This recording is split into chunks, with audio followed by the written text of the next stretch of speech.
Hello hi friends, అందరికి నమస్కారం. Mobile వినియోగదారులకు ట్రై కొత్త షాక్. ఇక నుండి ఓటీపీలు రావు, కొత్త రూల్స్. వీడియో కంప్లీట్గా చూడండి, అప్పుడే నేను చెప్పబోయే సమాచారం మీకు బాగా అర్థమవుతుంది. వీడియో నచ్చితే వీడియోకు లైక్ ఇచ్చి నన్ను సపోర్ట్ చేయండి. ఫస్ట్ టైం నా ఛానల్ విజిట్ చేసినట్లయితే తప్పక సబ్స్క్రైబ్ చేసుకోండి. స్పామ్ కాల్స్ అడ్డుకునేందుకు టెలికాం రెగ్యులేటరీ సంస్థ ట్రై తీసుకొస్తున్న కొత్త రూల్స్ కొత్త చిక్కులు తెచ్చేలా కనిపిస్తున్నాయి. టెలికాం నిబంధనలతో ఆర్థిక లావాదేవీలకు సంబంధించిన మొబైల్ ఓటీపీలకు కొత్త చిక్కులు తెస్తాయని విశ్లేషకులు ఆందోళన వ్యక్తం చేస్తున్నారు. అందుకే టెలికాం సంస్థలు గడువు కావాలని కోరుతున్నట్లు తెలుస్తుంది. అయితే సెప్టెంబర్ 1 నుంచే కొత్త రూల్స్ అమల్లోకి తేవాలని ట్రాయ్ పట్టుదలతో ఉంది. ఆ వివరాలంటూ ఒకసారి తెలుసుకుందాం ఫ్రెండ్స్. కొండ నాలుకకు మందు వేస్తే ఉన్న నాలుక ఉడిందంట అనే సామెత ఇక్కడ సరిగ్గా సరిపోతుందని చెప్పవచ్చు.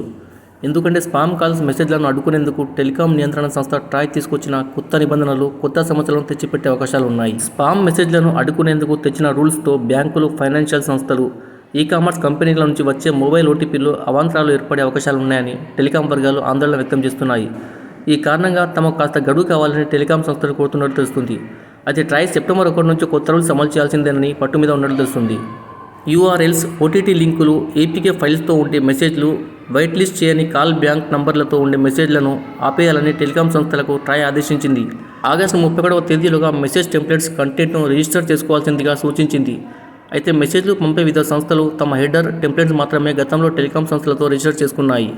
దీని ప్రకారం సందేశాల లోపల ఎలాంటి కంటెంట్ ఉందా అనే దానితో ఏ సంబంధం లేకుండానే సందేశాలు బదిలీ అవుతాయి. కానీ ఇకపై అలా కుదరదు.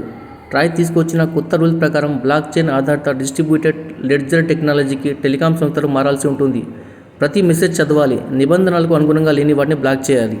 సెప్టెంబర్ 1, 2024 నుంచి ఈ కొత్త రూల్స్ అమల్లోకి వస్తున్నాయి. అయితే ఈ గడువు పొడిగించాలని ఎయిర్టెల్, వోడాఫోన్ ఐడియా, జియో సంస్థలు ట్రైని కోరాయి.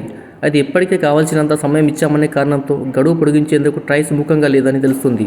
సాధారణంగా బ్యాంకులు ఖాతాలో డబ్బులు క్రెడిట్ లేదా డెబిట్ జరిగినప్పుడు, మోసపూరిత ట్రాన్సాక్షన్ జరిగినప్పుడు తమను సంప్రదించాలని కాల్ బ్యాక్ నంబర్లతో మెసేజ్లు పంపిస్తాయి. అయితే గడువులోపు ఆ మెసేజ్లను వైట్ లిస్ట్ చేసుకోకపోతే, అంటే రిజిస్టర్ చేసుకోకపోతే సెప్టెంబర్ 1 నుంచి అలాంటి మెసేజ్లు ఆగిపోయే ప్రమాదం ఉంది. Subscribe for more videos. Thanks for watching friends.